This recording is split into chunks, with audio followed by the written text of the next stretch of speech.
Assalamualaikum warahmatullahi wabarakatuh. Waalaikumsalam warahmatullahi wabarakatuh. Baik, selamat sore dari Jalan Pangeran Ponegoro nomor 1A Wonosobo 98 FM Radio Purnama Sidi mencerahkan, inspiratif.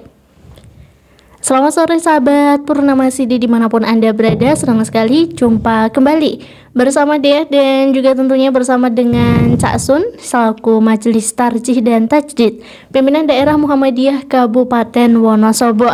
Spesialnya di sajian leluasa, lebih luas seputar agama.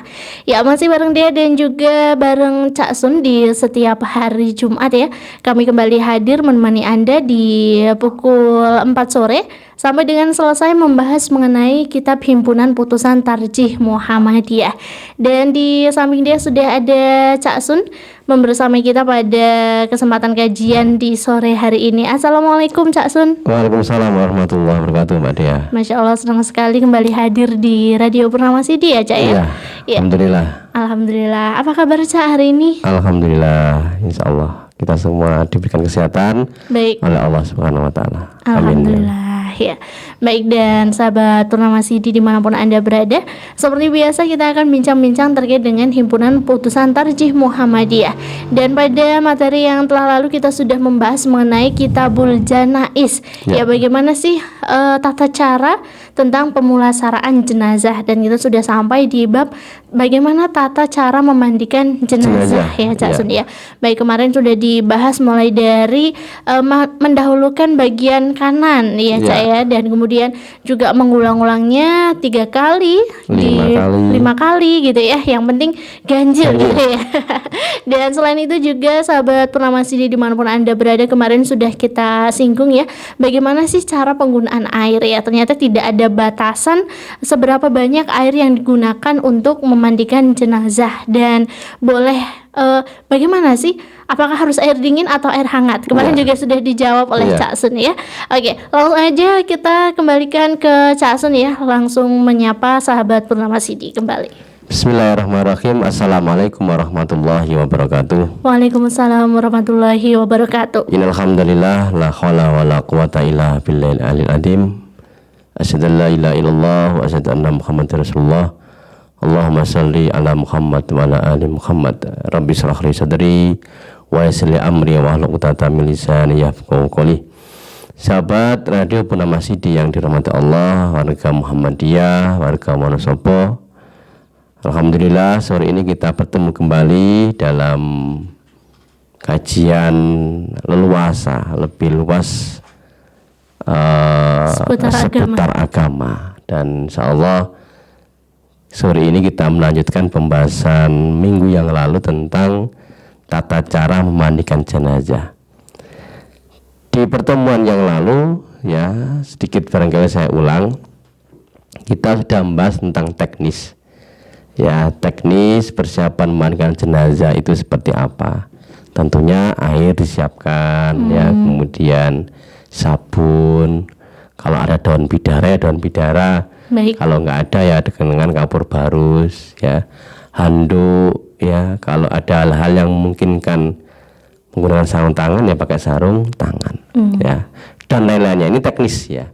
Kemudian mempersiapkan tempat mandinya, jangan sampai ada yang melihat, tertutup ya, kecuali yang memandikan saja. Nggak boleh ada orang yang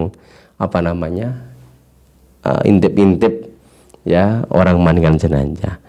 Kemudian yang ketiga adalah mempersiapkan siapa yang memandikan jenazah. Ya, yang memandikan jenazah adalah jelas orang yang paham hukum agama. Kemudian keluarga dekat ya, dan boleh di antara suami istri itu saling memandikan satu sama lainnya. Ya, tentunya ini ada pengecualian itu, Mbak Dia. Di luar itu tetap laki-laki yang memandikan laki-laki. Kalau perempuan juga jenazah yang memandikan perempuan. Tetapi ada pengecualian di mana suami istri boleh saling memandikan satu sama lainnya. Kemudian yang teknisnya, tadi teknisnya ya. Kemudian bagaimana pelaksanaannya? Ya tentunya bagi orang yang memandikan, yang tidak memandikan jenazah itu harus diniatkan ikhlas karena Allah Subhanahu wa Ta'ala, supaya dinilai ibadah kepadanya. Ya, kemudian yang kedua, melepaskan pakaian dan menutup auratnya. Mungkin saja ketika orang yang mau meninggal itu masih berpakaian baju atau apa, itu dilepas dulu dan kemudian ditutup auratnya. Tidak boleh kemudian mandikan dengan telanjang begitu kan? Nggak boleh, tetap dalam kondisi tertutup. Kalau laki-laki ya dari pusar sampai lutut, kalau perempuan semuanya, ya kecuali wajah. Kemudian yang ketiga adalah merundukkan, merunduk ya. Ya, mendudukan di sini tidak kemudian duduk sebagai orang duduk, tapi sekedar diangkat tubuhnya, kemudian ditekan supaya ada kotoran yang memang seharusnya keluar. Jangan sampai keluar setelah dimandikan. Kan itu seringkali terjadi. Jadi seringkali terjadi sudah dipakai kain kafan, kemudian masih keluar kotoran. Gitu kan. Nah, ini pentingnya menekan perut itu supaya ada sesuatu yang keluar. Nah, baru kemudian dimandikan. Nah, dalam hal memandikan ini ya, dalam riwayat itu hendaknya dimulai dari yang bagian anggota kanan dan anggota wudhu. Ya, dengan bilangan ganjil. Ini cara nyiramnya sebenarnya. Ganjil itu cara menyiramnya. Ya, 3 atau 5 atau lebih dari itu, tergantung kepada kebutuhan. Ya, tapi intinya sebenarnya batasnya nggak boleh israf, nggak boleh berlebihan, apalagi di daerah yang memang air itu langka, harus beli dan mendatangkan dari kota untuk ngambil misal gitu, itu sudah tidak boleh kan. Ya, maka harus yang sesuai dengan kebutuhannya. Ya. Bagaimana orang berwudu juga nggak ada berapa kadar air yang digunakan untuk berwudu. Kalau misalnya seluruh anggota tubuh yang wajib dibasuh itu, anggota wudu yang dibasuh itu sudah terbasuh semuanya, sudah. Ya kan, sekalipun hanya 1 botol mineral misalnya gitu kan. Ya. Kemudian apakah harus pakai air dingin atau air hangat? Ya, ini kalau di dalam fikih mazhab itu ada satu pembahasan tentang persoalan ini. Di dalam memandikan jenazah ini, apakah pakai air dingin atau pakai air hangat? Nah, ada beberapa pendapat. Ya, kalau ulama-ulama Syafi'iyah Hanabila itu ayaghsila bil ma'il barid ila al-hajah. Ya, hendaknya memandikan dengan air dingin. Kecuali karena ada hajat, adanya kebutuhan. Misalnya ya karena sangat dingin. Ya kan, karena sangat dingin, ya mungkin setengah dusi juga kademen gitu loh. Gitu kan. Ya, jadi tidak hanya bagi si mayitnya mungkin ya, tapi juga setengah dusi juga kedinginan dia gitu ya. Atau ijalatun wasahun, atau untuk menghilangkan kotoran. Ya, mungkin ada kotoran yang memungkinkan bisa hilang dengan air hangat, itu misalnya gitu ya. Ini pendapat ulama Syafi'iyah dan Hanabila. Kalau ulama Malikiyah tidak ada perbedaan apakah dingin ataukah tidak, ya. Dingin atau tidak itu boleh, baik menggunakan air dingin atau menggunakan air hangat. Jadi kalau Syafi'iyah Hanabila tadi itu jelas yang dianjurkan itu menggunakan air dingin. Tapi boleh menggunakan air hangat kalau ada hajat. Kalau ulama Malikiyah enggak ada perbedaan. Mau pakai air dingin semuanya enggak apa-apa, mau menggunakan air hangat semuanya juga tidak apa-apa. Nah, ulama Hanafiyah mengatakan air panas. Ya, air panas ya. Air panas itu ya dibolehkan. Ya, afdalu ala kulli hal. Itu lebih utama. Ya, ini beberapa pandangan para ulama mazhab itu berkaitan dengan air yang digunakan. Tetapi bahwa secara umum pandangan tentang penggunaan air itu sebenarnya ya air sebagaimana air kita gunakan untuk mandi secara umum, ya kecuali karena ada hajat itu. Ya, artinya boleh pakai air dingin atau pakai air hangat itu ya. Kalau menggunakan air dingin butuh waktu yang lama misalnya, padahal jenazah harus segera untuk dimandikan, disucikan misalnya gitu ya, pakai air hangat aja, kalau air dinginnya ada sedikit ya nggak apa-apa. Ya gitu ya. Jadi ini berkaitan dengan penggunaan air. Lalu kemudian yang selanjutnya, sahabat Purnama Sidi rahmati Allah. Jadi tadi teknis sudah saya sampaikan, dalam hal terakhir, guyuran terakhir itu menggunakan kapur barus yang sudah dicampur. Jadi kapur barus itu kan dibebek gitu ya, supaya lembut itu kemudian dicampur, ya kemudian itu siraman yang terakhir. Ya kan? Jadi ini berdasarkan tadi riwayat waja'alna fil akhirati kafuran aw syai'an min kafur. Jadi dan akhir dari memandikan jenazah itu ya menggunakan kapur barus atau sedikit kapur barus, atau mungkin kalau nggak ada kapur barus ya apa sesuatu yang bisa membuat wangi. Ya, tapi kalau merujuk kepada nas atau teks hadisnya ya menggunakan kapur barus, dan saya kira di Indonesia cukup banyak ya. Nah, kemudian tata cara yang selanjutnya apa? Ya, jika mayitnya atau jenazahnya itu perempuan, ini kan, jika jenazahnya perempuan, maka hendaknya diurai rambutnya, kan mungkin disamponi, ya, disamponi gitu ya, jadi disamponi, dibersihkan, lalu setelah itu dikepang. Gitu Mbak, ini yang seringkali kadang lupa kita, ya kan. Jadi rambut ketika dimandikan kan mungkin pas apa, pas dalam keadaan sakit, mungkin anak sing saya digelung atau apa misalnya gitu ya, maka ketika dimandikan itu dilepas, diurai. Setelah itu kemudian setelah selesai baru dikepang 3, gitu ya. Jadi ini yang seringkali kita luput ya, terlewat gitu ya. Nah ini berdasarkan riwayat Bukhari, Muslim, dan Abu Dawud. Igsilna hawitron khamsan aw sab'an. Jadi mandikanlah ya dalam jumlah yang ganjil, 5, 3, 5 atau 7 atau lebih dari itu. Ya kan, ini sesuai kebutuhan kan? Ya.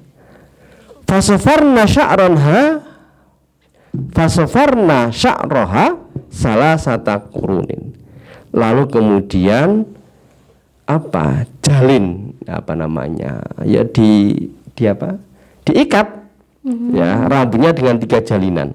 Ya, di apa namanya? Dikepang lah ya kan, diikat ya.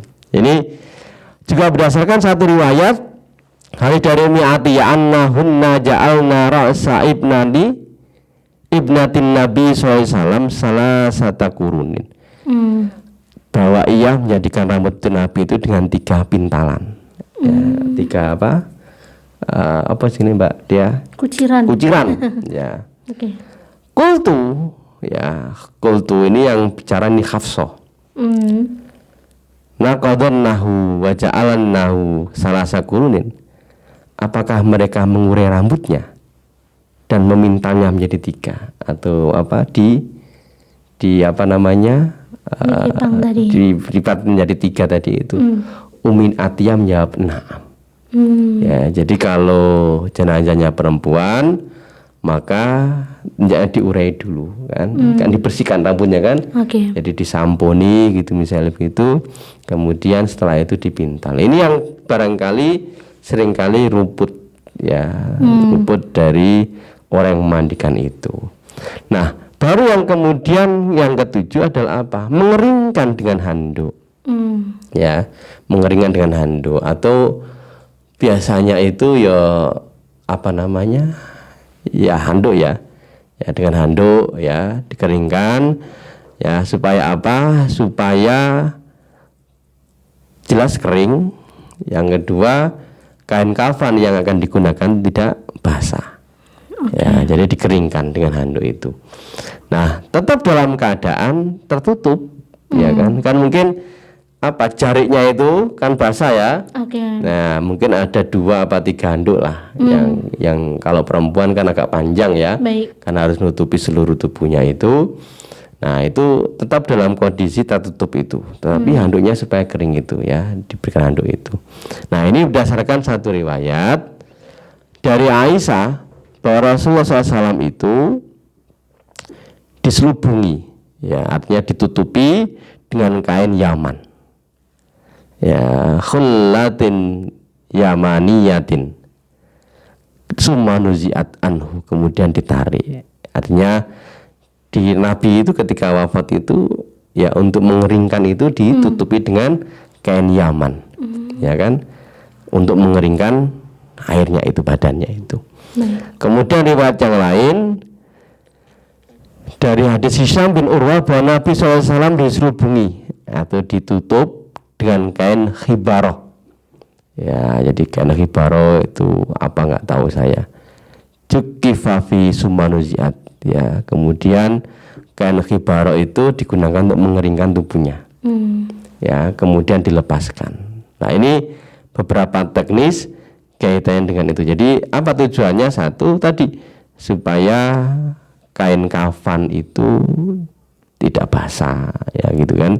Jadi kemudian kering badannya.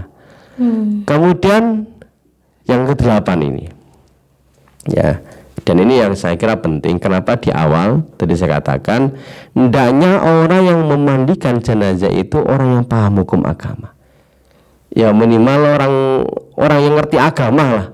Kalau paham hukum agama kan agak ini ya. Yang paham agama supaya apa? Supaya mereka ini tidak menceritakan aib ya jenazah itu. Ya makanya kan pilih orang-orang yang terpercaya. Baik. Ya kadang nanti soiku kan orang kuwi wae sing mandi nih, kuwi wae misal gitu kan. Tonggo-tonggone begitu kan. Padahal tonggone sane ngomong gitu kan. Yang gue tonggo iku wajahnya ireng banget misalnya gitu. Iki mesti gara-gara sering gini-gini itu dihubungkan dengan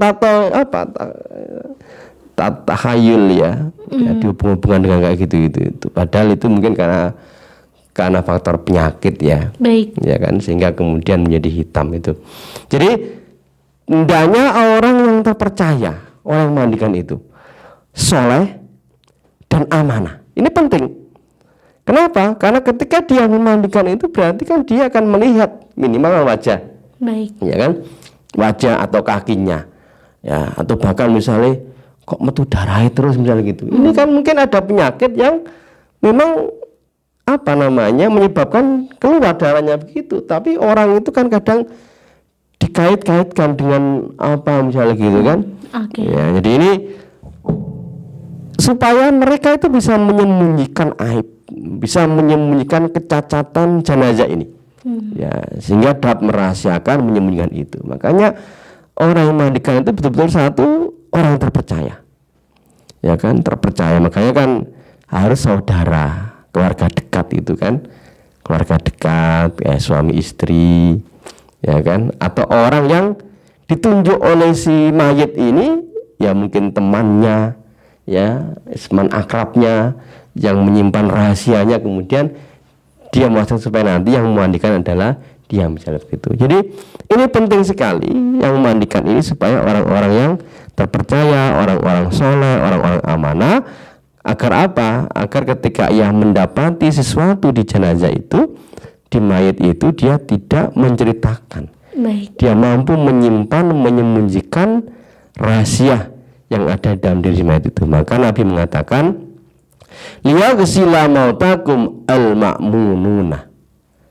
Hendaknya yang mandikan mayit itu orang-orang yang dapat dipercaya. Baik. Wah, ini penting, ya kan, supaya tidak terjadi fitnah. Wes mati saja itu masih diungkit. Betul. Gara-gara orang yang memandikan itu melihat sesuatu, ya kan, pantesan wong iki mati, akhirnya muncul fitnah dan macam-macamnya ini. Padahal orang yang sudah meninggal. Padahal kan hendaknya kita ini bagi kepada orang yang meninggal itu yang diambil adalah kebaikan. Baik. Ya gitu ya. Ini berkaitan dengan memandikan itu menutup aib mayitnya itu. Kemudian ada fadilah. Jadi ada keutamaan bagi orang yang memandikan, kemudian ia mampu merahasiakan kecacatan mayit itu, jenazah itu, mampu menyembunyikan sesuatu yang tidak elok untuk diceritakan. Apa keutamaannya? Man ghassala mayyitan, siapa yang memandikan mayit, fakatama alaihi, kemudian ia merahasiakan cacat tubuhnya. Ya, apapun yang dia lihat, ya kan, yang dia lihat itu, makanya yang memandikan itu ya harus keluarga dekat itu. Nisa ya saudara semuanya, jangan saudara nggak tetanggane. Biasanya kan ada 2 atau 3 gitu ya. Iya. Engkau nih bagian nyirami dewi, ya betul memang. Ya memandikan jenazah itu ya minimal 2 orang. Ya kan, ya minimal 2. Kenapa? Mungkin ada orang yang bagian nyiram, ada yang bagian gosok gitu ya.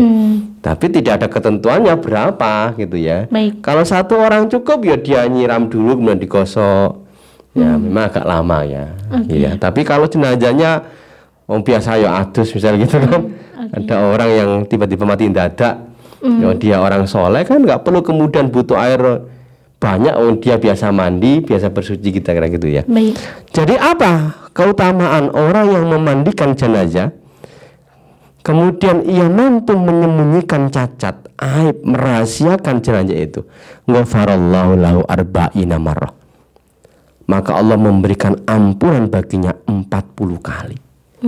Oh, ini ada keutamaannya itu. Jadi bagi orang yang memandikan jenazah ini, jadi makanya menyembuhkan kan nggak gampang ya. Ya pemana wong wis serik karo wong wis begitu dia dikasih kesempatan. Makanya di awal dikatakan hendaknya tempat memandikan jenazah itu jangan sampai terlihat oleh orang lain.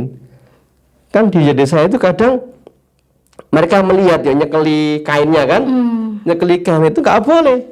Ya kan, itu berarti semua orang itu melihat, dan diantara orang-orang itu belum tentu ada orang yang soleh, orang yang amanah. Begitu mendapati, kok itu ya, akhirnya tersebar.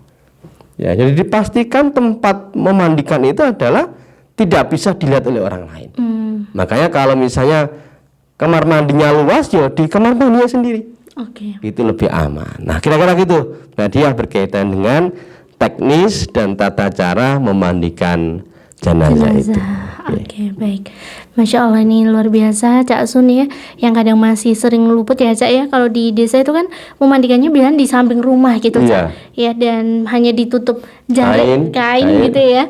Kemudian ada beberapa tuh yang nonton gitu Cak ya. Pernah juga dia gitu kan. Kemudian ada saudara yang meninggal, tiba-tiba pada nonton gitu Cak di atas gitu kan. Jadi rasanya wah gimana ya sebagai orang yang sehat gitu juga, yang ibaratnya yang ikut memandikan gitu, rasanya juga ikut prihatin gitu ya Cak ya, kalau memang banyak dilihat oleh orang-orang. Betul. Jadi apalagi kemudian sampai di video misalnya gitu kan. Di video lalu kemudian ada sesuatu yang tidak baik di jenazah itu, lalu kemudian menghubungkan macam-macam. Nah, ini yang kita hindari. Makanya syariah itu datang memang untuk bagaimana memberikan kemaslahatan, ya, dan menghindari adanya mafsadah atau madorot itu. Maka di dalam bab memandikan pun diatur, ya kan, tidak sembarangan. Termasuk tadi itu, ya, kenapa kemudian secara teknis yang harus disiapkan itu tadi persiapan 3 tadi, air, ya kan, itu yang pokok kan. Air, kalau misalnya di daerah itu nggak ada, ya tentunya harus ngambil kan. Kalau misalnya tidak ada sama sekali, ya ditayamumkan. Itu sudah kontak di kota nggak ada air sama sekali ini, ya cari di mana-mana, sudah ditayamumkan saja. Ya, kemudian disiapkan pula tempat memandikan jenazah itu, pastikan tidak ada yang bisa melihatnya, ya, kecuali yang memandikan jenazah itu. Ya harus steril itu supaya tadi ya tidak terungkap aib-aib dari ini. Kemudian yang ketiga, siapkan orang yang memandikan jenazah itu adalah orang-orang yang soleh, orang-orang yang dipercaya, orang yang paham hukum agama, dan tentu yang paling pokok adalah keluarga dekat. Dan boleh suami istri saling memandikan satu sama lainnya. Jika yang meninggal istrinya, suaminya memandikan. Jika yang meninggal suaminya, istrinya yang memandikan. Itu dibolehkan. Ada pengecualian seperti itu. Tapi kalau ibu dan anak itu tidak ada ketentuan berkaitan hal itu. Ya, jadi kenapa tidak tentang itu, ya bisa menimbulkan hal yang tidak diinginkan. Ya, tetap saja itu bagian dari aurat, walaupun secara hukum itu adalah mahram, ya gitu ya. Baik, terima kasih banyak Cak Sun atas kajian tarjih pada kesempatan kali ini. Ya, luar biasa sahabat Purnama Sidi, tentunya ini menjadi ilmu baru dan sangat bermanfaat untuk kita amalkan ya Cak. Iya, insya Allah. Amin. Ya, mudah-mudahan kita bisa mengamalkan dan juga bermanfaat bagi kita semuanya. Amin, amin. Dan sahabat Purnama Sidi dimanapun Anda berada, akhir sudah kebersamaan kita di sajian leluasa lebih luas seputar agama pada edisi kali ini. Selalu nantikan dan selalu dengarkan sajian leluasa hadir setiap hari Jumat pukul 4 sore sampai dengan selesai bersama dengan Majelis Tarjih dan Tajdid Pimpinan Daerah Muhammadiyah Kabupaten Wonosobo. Baik, dari Jalan Pangeran Diponegoro nomor 1 Wonosobo, dia mohon pamit undur diri. Wassalamualaikum warahmatullahi wabarakatuh. Waalaikumsalam warahmatullahi wabarakatuh.